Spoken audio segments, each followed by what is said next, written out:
Oh, rightio guys, let's bloody get stuck into this old ultimate bloody Himalayan thing. So, you might notice there from last week, I've actually installed this one. I'm going to install the other one on the other side just to so you can see the process of how it goes. We've also got the GPS bar to be put on and also the light protector. That will then get all the SRC Adventure Moto parts that's it, all loaded onto this bike. Brilliant. Then in the next video, we'll do the new handlebars, the bark busters, and all the other bloody shit that we're doing. Righto, let's get into it.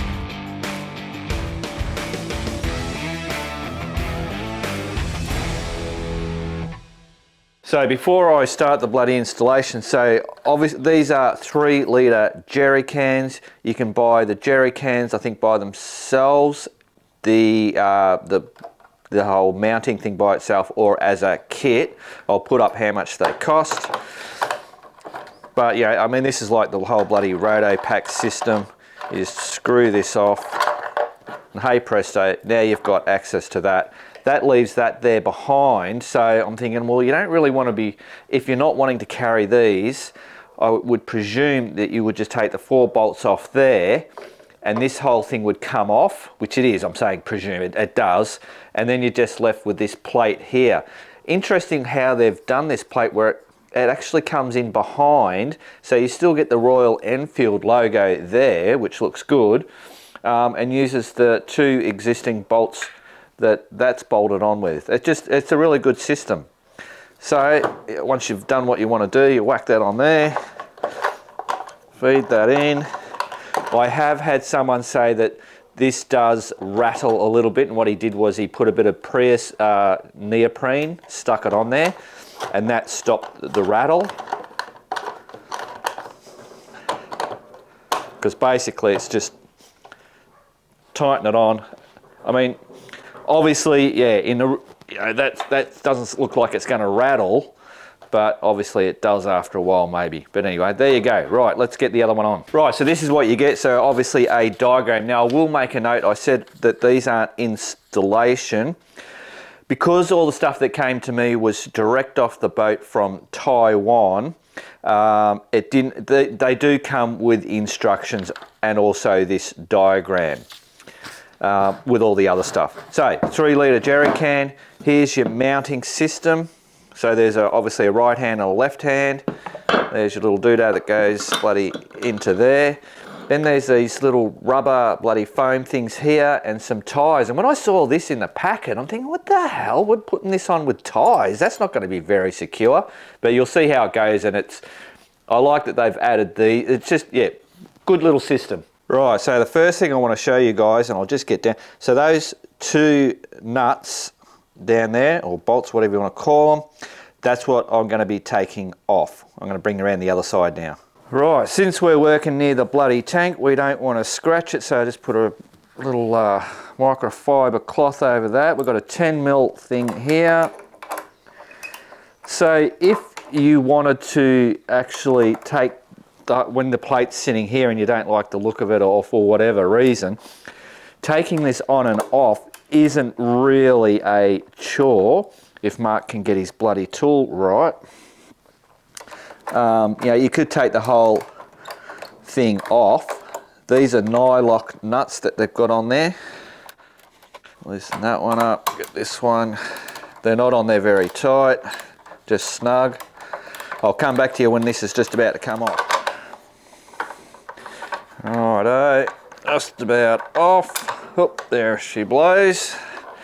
So there we go. So that is what that cover basically is. Pretty simple. Wipe off the dust. Righto, now to get this in its position, you've got to figure out how to do it. It's not hard, you just got to try a couple of times. So what I've found, if you can see that, oh, where are we, hang on. That's the way it's going to go, but we turn that around like that, go in, because we've got a bloody horn sitting there. Be careful of the tank, swish it around. So this part comes to the outside, and then that will sit right like that. So now all we've got to do is get this, poke those bolts through, and then on the other side, get those bolts bloody threaded on there. This side's close to the tank, so it's a little bit more fiddly. There we go. So now before we don't want to, actually I'll loosen that up. We want them not tightened up. That's the same rule of not tightening everything up before we've finished. Right, so we've got it in there loose. So as you can see, that's hitting on that bar there, and that's where these come in. So they've thought, hey, let's not wreck everybody's these bars here. Let's give them that, so that if they do take this off, you don't have those scratches. So there's actually 3 of those. But when I've looked, basically it only hits there and on the other side. The third one's for down the bottom, but I don't think it actually hits on there. So I'll whack these in on there. Right, 1, 2 and 3 underneath there, all done. So now we can do up these 2, which I'll do that up now, and then I'll show you what we do with the zip ties. Righto guys, so you can see that that is on there as solid as a bloody rock. These are most probably just like, it really doesn't move, but obviously maybe with a bit of weight it might, I don't know. I think this is just a little bit of added extra. So that's where these go. There's 4 holes for 4 zip ties. Just whack them in, cut the bloody ends off, move them so that you get that, you know, shitty bit around the back or whatever you want to do. And that's basically it. Boom, that's them on. Snip the little buggers off.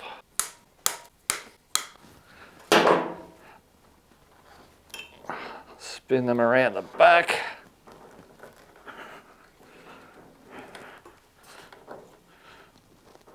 And hey, presto, remember, here's a pro tip, when you're washing your bike, remember those little cut pieces, they'll bloody cut your hands up.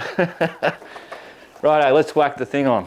That just goes on there, thread that in.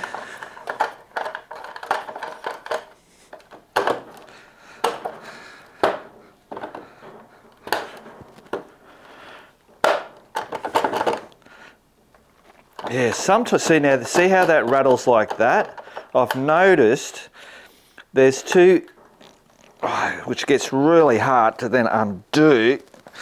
I'm glad that actually happened, because the other side it didn't. Let me bring you around that way. And if I get here, see now trying to get this bastard off, there's indentations, which if I can get this bloody thing off, if I just use that.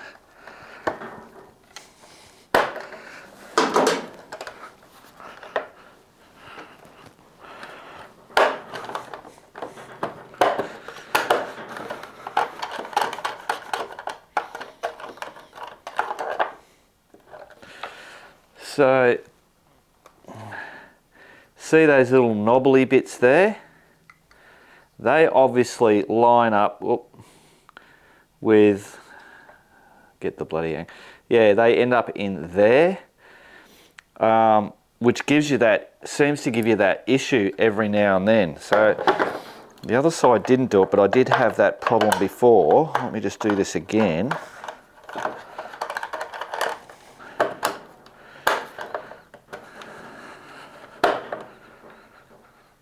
Oh, see, oh no, there you go. Oh, so maybe don't have it on the, oh now it's in it. Oh, okay, well I don't know. Anyway, they're on there now, done. Right, so that's what they look like. I'll just quickly knock that one off just so you can get a better bloody look. So obviously they have a, you know, it's a tilt, but that's because of the way these frames are tilted. It would have been nice for my eyes for them to be directly straight. So they're, you know, they're flared out a little bit, and it's also, I think, a little bit that way. But yeah, that you can't do anything about that because of the way these bars are. So there you go. There you go. So side profile from the back. There you go, from that bloody view there, and let me jump on it and see. Actually guys, before I bloody jump on it, let me put these things back on.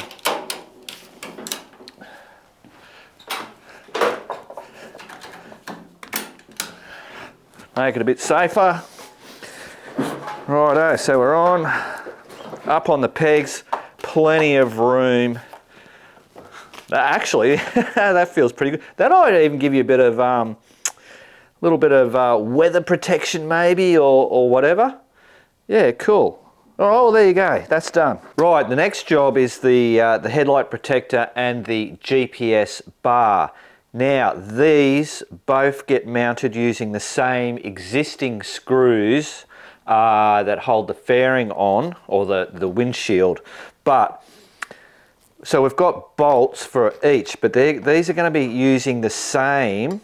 This isn't how it's going to work, but see how they line up like that. So both these that holds the GPS bar and the bloody light, which will be on the side like that. So these are going to use the same existing bolt. So we're going to have quite a thickness. Now I don't know whether they've made that knowing that you could put these two together. I see that this one has longer bolts than what the GPS bar does. Those are longer, so I'm presuming we'll be using these, and I'll just show you what I'm talking about. Right, so these are the two bolts. So that is the headlight protector bracket. So that's going to go on the outside, and I don't believe that's going to go on the outside. That's going to go on the inside in there somewhere. If I squeeze that in somewhere, yeah, something like that. So yeah, the bolts have to accommodate the two extra bits, so hopefully that'll work. Rightio guys, major stuff up. I didn't have me bloody audio going, so this just drives me nuts, but I've learned over time that I just can't. I just go, right, this is what's happened. I've lost all my, don't have all the audio from when you've just last seen. So I've managed to get all this on. You would have, I'll be showing you some stuff. Look, I did struggle getting this on because you have to have this frame on the outside of the windscreen. You've got to have a big wash, the big plastic washer. So you have your bolt, a big plastic washer, then the windscreen, then a little thin washer, plastic washer, which then goes through the GPS bar mount and then into the bar, which you then screw. So you've got 4 of those to get, and you're trying to get little washers to be in the right spot. Anybody that's done that. So this, I was saying in the video that this was most probably the most frustrating part. I dropped the I did it really well because I taped, you'll see I've taped this up to here. I had it all out. I had just one screw over here, taped it up, and then on the other side, I got the front ones done first. Then I did that, the rear one there. Everything was going great. No, actually, no, I did that side. Then that was the very last one, one of these back ones. And I had to get, and I'm showing you a bloody bit of tape how I stuck the washer there and was able to put it on. So I managed to get it on. I've put these, the bolts that go in there, that's really easy. I put Loctite on those ones. These ones down here have spring washers. So it's on. I'm just pissed that you didn't see my reactions at it. I just love it. It looks great. It's all in the right spot. Nothing's touching where it shouldn't be touching. It just works. It's just all fitting beautiful. And this is what I'm finding with the SRC Adventure Moto stuff, especially being on a Himalayan. Like I've said before, you know, they're not trying to pack and make this lightweight and pack it into a small thing so you've got all this tricky shit. It's just a simple motorbike that just makes it, it's actually been a pleasure to work on it, except for the 5 times I dropped that black washer and then had to find it. And I was amazed that I actually found it 5 times. So there you go, that is all done. I'm really, really happy with it. I think it looks good. I was concerned about that, but it doesn't. It looks good. Oh, so there you go. Brilliant. So there you go, guys, that's it, that's the video over. It would have been a whole lot bloody longer, and I really wanted to, because I did it so that I could, anybody trying to put the GPS bar and that front headlight guard on at the same time, I really wanted to work out an easy way to show those doing it. Some people want to see you just go bing, bing, bing, bing, bing, and it's done. But there are, and the videos that I'm doing here are more so when I explain it, for those that are trying to do it, and that's when it becomes more valuable to people to see. You know, it gives you a heads up. I do it all the time. If I'm trying to do something, I'll jump on YouTube. Someone's already bloody done it, and it just, you can go, okay, I won't do it that way. Mark was a dickhead. I know a better way of doing it. Or, oh, I didn't think to do it that way. I'm going to do it like Mark because he got the job done. Anyway, so there you go. So boom, they're on. That's on, and our thing over there. I will see you in the next bloody video, and of course remember, keep on riding, and if you ain't riding, keep on keeping on.